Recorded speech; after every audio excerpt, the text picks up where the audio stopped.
Step into the shadows where whispered tales linger. In this playlist, we uncover urban legends, stories born in back alleys, abandoned roads, and the corners of your mind. Some say they're just myths, others aren't so sure. Listen if you dare. I woke choking on the stench before I ever heard the sound. It was sharp and chemical, like rotting meat left too long in the sun, mingled with something acrid that burned the inside of my nose.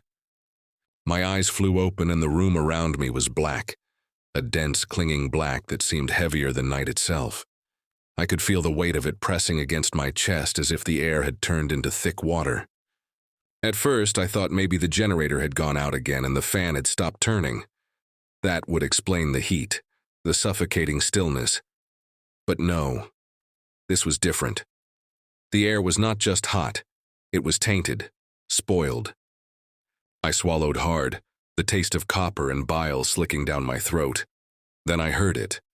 A wet, deliberate sound like leather being dragged slowly over a wall. Every muscle in my body locked. The noise came from the corner of the room where the shadows were thickest. I couldn't see anything, but I could hear it move. Slow, shifting, as if its body was folding in on itself, stretching, twisting, settling into shapes it should not be able to take. My hand slid under the pillow where I kept a flashlight, but before I touched it, something whispered. It wasn't a word, not really. It was more like a scrape of sound that curled inside my ear and rattled along my skull. My heart slammed against my ribs so hard I thought it would break free. I wanted to move, to leap from the bed and fling open the door, but my body betrayed me. My legs were heavy, pinned down by a force I couldn't see. I tried to shout, but what came out was a broken rasp. Then the smell grew worse. It filled my lungs, thick and oily, and I gagged. My eyes watered. Something shifted in the darkness, and the shadows seemed to pull closer, pulsing as though they breathed. And then I saw them. Two glints, wet silver reflections like animal eyes catching faint light. They floated too high, then dropped low to the ground, then rose again. Not eyes set in a head. Eyes that moved independently, unnaturally, as if swimming through the dark. The leather sound came again, louder now. A wing, a membrane dragging across the wall. My chest burned with terror as the thing crept closer, its outline barely hinted at in the dark. Tall, hunched, with one wing curled tight against its side and the other scraping the floor as though it could not quite contain itself inside one shape. I tried to reach for the flashlight again, but my hand shook violently. My fingers fumbled over the sheets. The eyes darted, watching the motion. The whisper came again, and this time it seemed to know me. My name. It hissed my name with a thick, wet tongue. I froze. My bladder clenched painfully and I nearly lost control. How did it know me? How did it speak? The mattress dipped. I swear it dipped, as though something vast and heavy had put its weight on the corner. The wood frame creaked in protest. My body arched away from it instinctively, but there was nowhere to go. The stench enveloped me now, so strong I felt it coating my skin. It wasn't just rot anymore. It was the smell of sweat soaked into fur, of something that had fed too long on blood and meat and had never cleaned itself. I gagged again, but the sound seemed to please it. A shape leaned closer. I felt the brush of air shift near my face, cold and damp like the inside of a cave. My eyes strained in the dark, and for a split second I saw it clearly. A face, but not a face. Human and not. The skin was stretched, rubbery, grayish, pulled too tight across high bones. Its mouth was split wide, jaw trembling, filled with rows of teeth that were too thin and too many. The lips glistened as though soaked in something oily. Behind them, a tongue curled like a wet rope. I snapped my eyes shut. The whisper drilled into me again, closer this time, brushing the inside of my skull. My name, again and again, until it lost meaning, until it became a shriek in my brain. My ears rang with it. My chest heaved, but I couldn't scream. Something touched my leg. It wasn't a hand. It wasn't even a claw. It was a slick weight, pressing down, shifting, testing. The pressure crawled up my thigh, deliberate, unstoppable. My lungs screamed for me to do something, anything, but the force held me paralyzed. My heartbeat was so violent it felt like the bed itself should have been shaking. The mattress dipped further as the weight climbed higher. The whisper turned to a low, guttural sound, as though the thing was pleased, savoring my terror. Its breath fanned over me, thick and foul, and I couldn't stop the tears that slid down my face. I opened my mouth, forced air through my throat, and managed a thin sound, a whimper, pathetic and small. The reaction was immediate. The eyes flashed wide and the grin opened further, splitting the face into something obscene. It leaned so close I could feel the wet of its lips brushing against my cheek, and then a sound like wings folding tight filled the air. The smell suffocated me. My stomach convulsed and bile filled my mouth. And then, just as suddenly as it had begun, the pressure lifted. The mattress sprang back. The eyes blinked once, then twice, then sank into the corner of the room, swallowed whole by the dark. The smell lingered, but the shape was gone. I lay there, drenched in sweat, gasping, trembling so hard my teeth rattled. My body was mine again, but it felt foreign, ruined. I forced myself to grab the flashlight and clicked it on. The room was empty. Just walls, just the door, just the cracked ceiling, nothing else. But the sheets were still depressed, the indentation of weight heavy at the corner of the mattress. And the smell, it hadn't gone. It hung in the air, clinging to me, crawling inside my lungs with every breath. I knew it would come back. I didn't sleep after that. I couldn't. The flashlight trembled in my hand until morning. My thumb locked against the switch as though letting go would let the darkness collapse back over me. When the first gray light seeped through the slats of the shutters, I felt as though I'd crawled out of a grave. The air still stank faintly, though weaker now, like something that had soaked into the fabric of the room. My sheets, my clothes, even my hair carried it. I tried to tell myself it had been a dream. The mind can conjure things under pressure, I know that. Sleep paralysis, night terrors, whatever name doctors give it. That explanation was safer, cleaner. But the indentation on the mattress stayed with me, the sag in the sheets where something had pressed down. My mind kept returning to that detail. Dreams don't bend wood. The days afterward were worse than the night itself. I found myself watching the corners of every room, the seams where the ceiling met the wall, the cracks beneath doors. I could not shake the idea that the shadows weren't just shadows anymore, that they might shift if I looked too long. At work, I kept glancing over my shoulder, certain I'd see those faint silver glints staring back at me. I stopped eating. Food tasted like spoiled meat no matter what I put in my mouth. My stomach cramped constantly, as though the foul stench had settled inside me and was rotting me from within. Nights were unbearable. The first night after, I left every light in the house burning. I dragged a chair into the middle of the room, away from the corners, and sat upright with the flashlight gripped tight in my palm. I thought the light would protect me, but it didn't. Not really. The shadows still felt thick, coiling, waiting. My skin prickled constantly as though unseen hands brushed across me when I wasn't looking. Every sound carried weight. The creak of wood settling in the heat became the leather drag of wings. A neighbor's dog whining in the distance became that guttural whisper rasping my name. And always the smell clung to me even when no one else seemed to notice. I would stand under scalding water until my skin burned, scrubbing until I drew blood. But the moment I stepped out of the shower, I caught it again, faint, sour, lurking just at the edge of each breath. I stopped letting people near me. I couldn't bear the thought of them smelling it too, of them asking what it was. By the third night, I no longer trusted the lights. They flickered, buzzing faintly, and the shadows seemed to throb in rhythm with the sound. I swore I saw them shift, too fluid, too deliberate. I tried to force myself to sleep, to shut my eyes and pretend exhaustion would shield me. But every time my lids grew heavy, my heart seized. What if it waited for that? What if my surrender was what it wanted? I slept in fragments, minutes at most. Waking with my chest heaving, slick with sweat, certain I'd felt the mattress dip again. Sometimes I thought I heard the whisper, muffled now like something pressing its face against the wall and calling from the other side. By the fourth day, my hands wouldn't stop shaking. My co-workers asked if I was sick.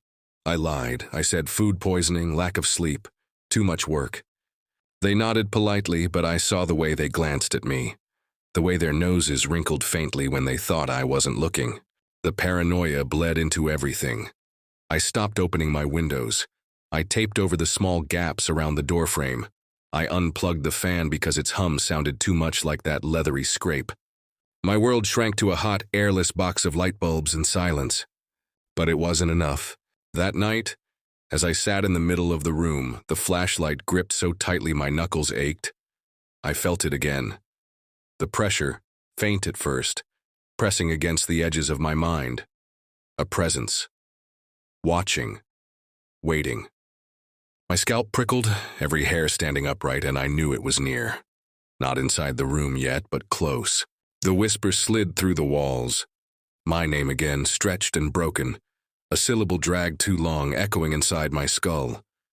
I clamped my hands over my ears, rocking forward and back like a child, but it didn't help. The sound wasn't in the room, it was in me. Tears welled in my eyes, spilling down my face. I whispered over and over, "Leave me alone, leave me alone, leave me alone." The air shifted, hot, rancid, suffocating. The smell filled the room again, stronger now, as if it had been standing outside, waiting for permission to seep through. My stomach rolled violently, and I vomited onto the floor, bile burning my throat.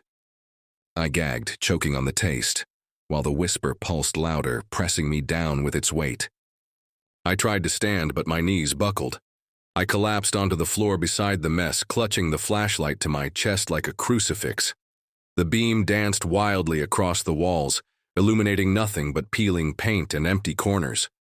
Yet I knew it was there, always just out of sight. I didn't sleep at all that night. By dawn, I was half delirious, shaking, barely able to stand. My eyes burned, my body ached, but I didn't dare close my eyes. I thought maybe if I could survive until morning, it would weaken, retreat. But as the sun rose, the smell didn't fade this time. It lingered heavy, as if it had found a way to stay. And then I realized it wasn't just the smell, it was me. My skin stank of it no matter how much I scrubbed. My breath carried it. It wasn't clinging to the air anymore. It was leaking out of me, seeping from my pores, as though its mark had sunk deeper than skin. I pressed my face into my hands and wept, rocking back and forth on the filthy floor. I didn't know what was worse, the thought that it would return again tonight, or the possibility that it never really left. That it was inside me now. I had convinced myself that night would be different. I told myself I would fight. I set out knives in every corner of the room, clutching the largest one in my hand until my palm ached.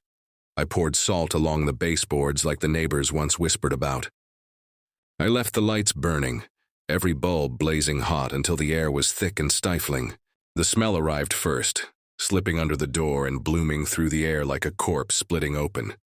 It filled the room, slick and hot, coating my tongue. My stomach twisted violently, but I swallowed it down, clutching the knife so hard my knuckles cracked. Then the pressure began, low and suffocating, like a massive weight lowering itself onto the house. The walls groaned. The ceiling creaked. My chest tightened, every breath a ragged fight. I whispered to myself, "Stay awake, stay awake, stay awake." But my eyelids dragged heavy as though something had its claws hooked inside them, forcing them down. The whisper came again. My name, wet and guttural, pressed directly into my skull, and then the light died. Every bulb in the room popped at once, shattering in tiny explosions, showering glass across the floor. Darkness slammed into me, thick and absolute. My knife shook in my hand. The flashlight. I scrambled for it, but before I could click it on, the mattress dipped. Hard, it was back. The weight pressed me down, crushing the air from my lungs. The knife slipped from my hand, clattering uselessly to the floor. My arms flailed weakly, but they were pinned at my sides as though something enormous straddled me. I opened my mouth to scream, and the stench poured in, choking me. In the dark, the eyes flared to life, silver, wet, dancing unnaturally in front of my face. The grin split open, teeth thin and endless, saliva stringing from them like threads of glue. Its tongue unrolled, fat and glistening, sliding wetly over its lips as though savoring me before it had even begun. The first touch came at my chest. Not claws, not hands. Something softer, slicker. It pressed into me, not against me, into me. My ribs groaned under the pressure as though the thing was testing the boundaries of my body. I gasped, writhing, but the pressure only grew, grinding until my sternum felt like it would crack open. Then it moved lower. My stomach churned, bile rising in my throat as something sharp grazed across my skin. Not slicing, not tearing. Testing. It dragged slowly, deliberately down my abdomen. My muscles clenched, but the pressure held me still, every nerve screaming. I could feel it shifting its weight, the bed frame groaning as it pressed closer. The whisper thickened, no longer a voice but a sound like meat tearing, folding into words that barely resembled human speech. It said my name again, stretched and broken, dripping from its tongue like saliva. Then its mouth opened wide, too wide, and I felt the wet heat of its breath on my neck. It lowered itself slowly, deliberately, savoring my terror. I turned my face away, sobbing, but the tongue was there before I could stop it. Slick, cold, slimy, it dragged across my cheek, leaving behind a burning film that stank of rot. I gagged, twisting helplessly beneath it, but the weight crushed every effort. The tongue slid down over my jaw, across my throat. It lingered there, pressing, pulsing faintly like a living muscle, as though it could taste the blood pumping beneath my skin. My body convulsed in revulsion. My bladder released, hot liquid spreading beneath me, but the creature didn't care. If anything, it seemed to shiver with pleasure. The grin widened further. The rows of teeth glistened inches from my face, twitching, hungry. And then I felt it, something forcing its way into my mouth. Not a tongue, not a hand, something else, wet, flexible, probing. It snaked past my lips before I could clamp them shut, filling my mouth, pressing against my teeth until my jaw screamed with pain. It wriggled, exploring, sliding against the roof of my mouth, coiling around my tongue. I gagged violently, thrashing, tears streaming. But the pressure pinned me. My throat convulsed, choking as it pushed deeper, probing toward my gag reflex. The taste was unbearable, rancid, metallic, thick with rot. I thought I would suffocate. My vision blurred, black spots bursting across my sight as it shoved further, testing, writhing inside me. My body convulsed helplessly, every muscle screaming to fight, but my arms and legs were useless, dead weights. Just as my lungs gave out, it pulled back with a wet pop, leaving me gasping, sobbing, retching bile onto my chest. The grin hovered inches above me, drool dripping onto my skin, hissing faintly as it burned. Then it leaned closer, its lips pressed against my ear, its breath soaking me in heat and stench. "You are mine." The voice was clear now, thick, low, guttural, but human enough to crawl under my skin. The weight lifted. The mattress snapped back and the presence was gone. The room lay silent, broken glass glittering faintly in the moonlight that seeped through the window. I rolled off the bed and collapsed onto the floor, trembling violently. My body slick with sweat, vomit, and urine. My throat ached, raw and bruised. My skin crawled where it had touched me, the slime still burning faintly. I sobbed until dawn. When light finally came, I saw the marks. Bruises stretched across my chest where the pressure had pinned me. Thin welts lined my abdomen where something had dragged across my skin. My lips were split, raw, swollen. And inside my mouth, my tongue was torn, as though teeth had grazed it from within. I couldn't deny it anymore. It wasn't a dream, it wasn't my mind betraying me. Something was here, something that could touch me, taste me, break me. And it had no intention of stopping. I thought I had survived the worst. I thought the bruises, the burns on my skin, the raw pain in my throat were the limit of what it could do. That if I endured, it would leave. But I was wrong. It didn't need to come in the night anymore. It had already found its way inside. By the next morning, I knew something was wrong. My reflection betrayed me first. I caught myself in the cracked bathroom mirror, and for a moment, only a moment, my eyes weren't mine. The pupils glistened silver, wet and bright, the same way they had in the dark. I blinked hard, splashed water on my face, and when I looked again, they were normal. But the taste of rot lingered in the back of my throat, as though something inside me was grinning. Food no longer mattered. Everything tasted spoiled, Bread was mold in my mouth, rice turned to worms writhing between my teeth. I spat it out, gagging, trembling. But some deep part of me wasn't disgusted. Some deep part of me was hungry. Not for food, for something warm, wet, alive. I tried to sleep during the day, desperate for escape. But when I closed my eyes, I wasn't alone in my head.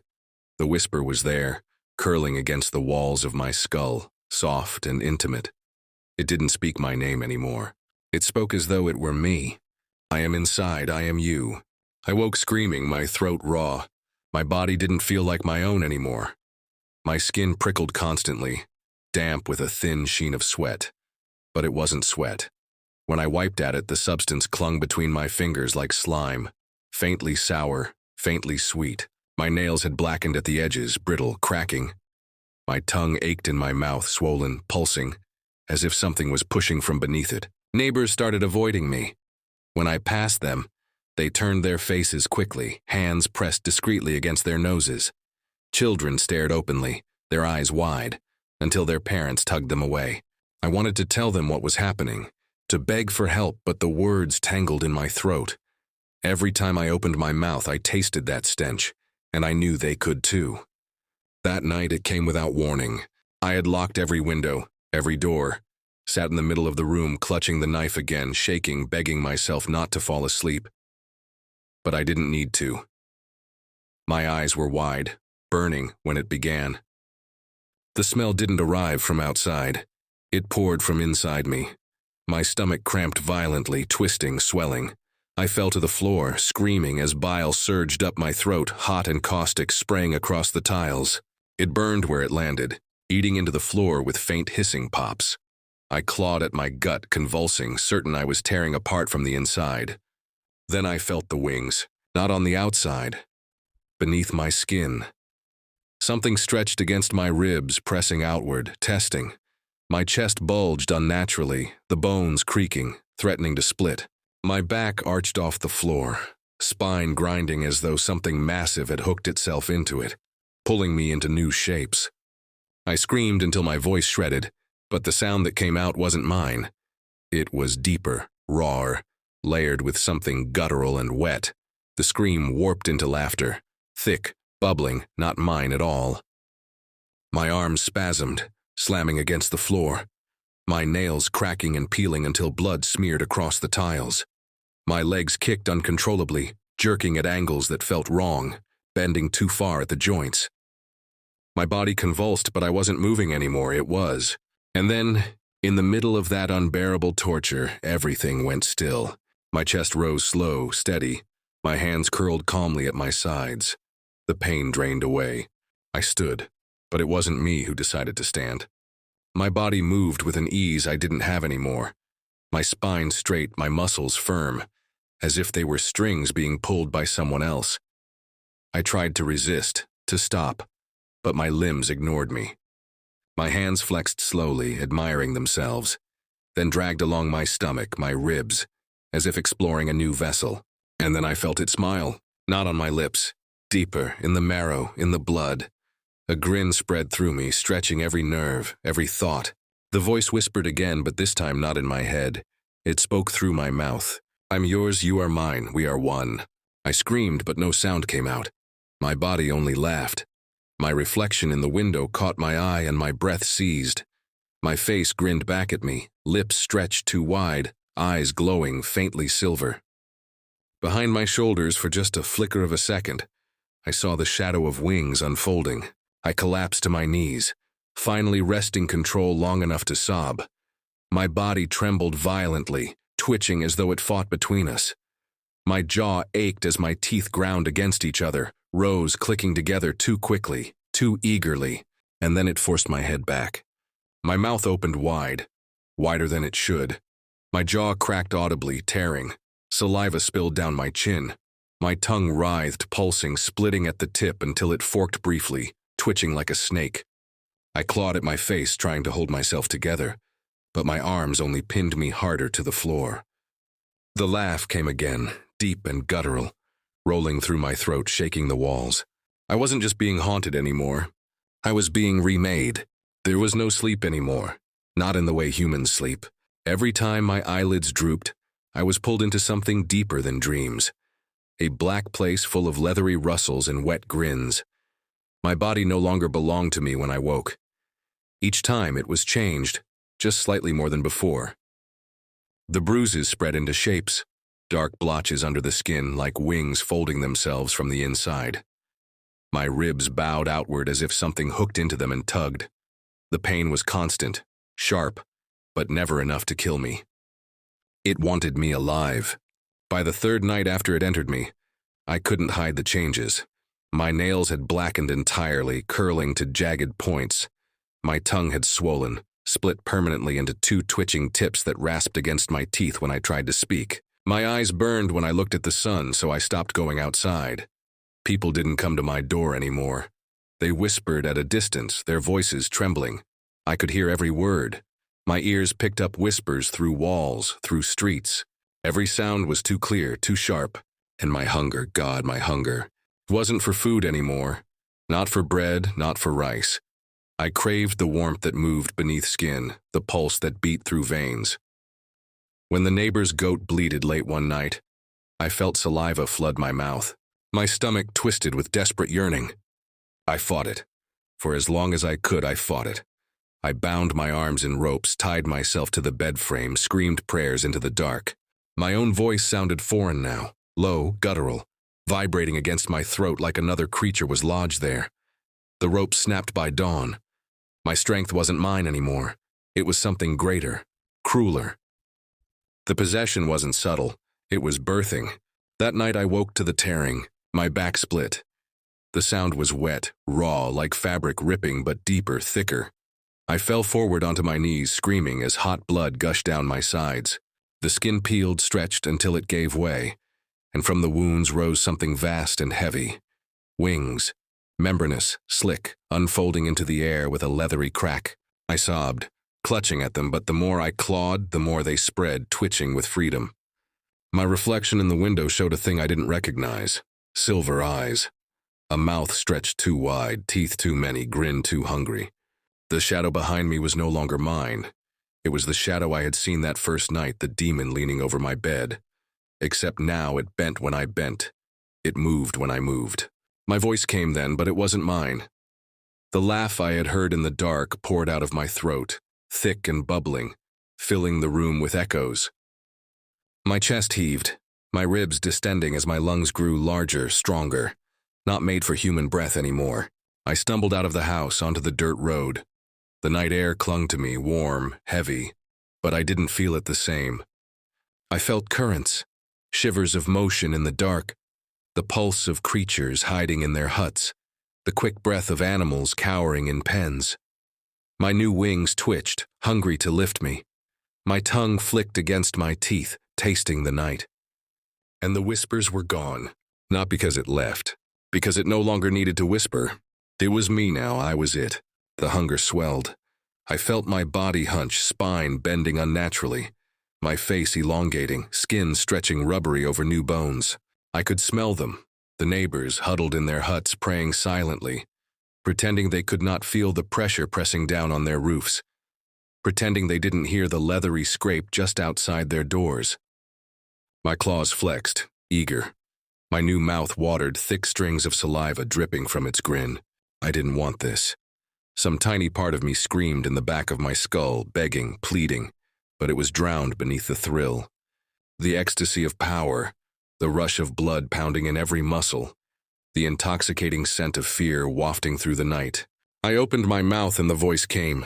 Not human, not separate anymore, but one sound, mine and its together. I am yours, you are mine, we are one.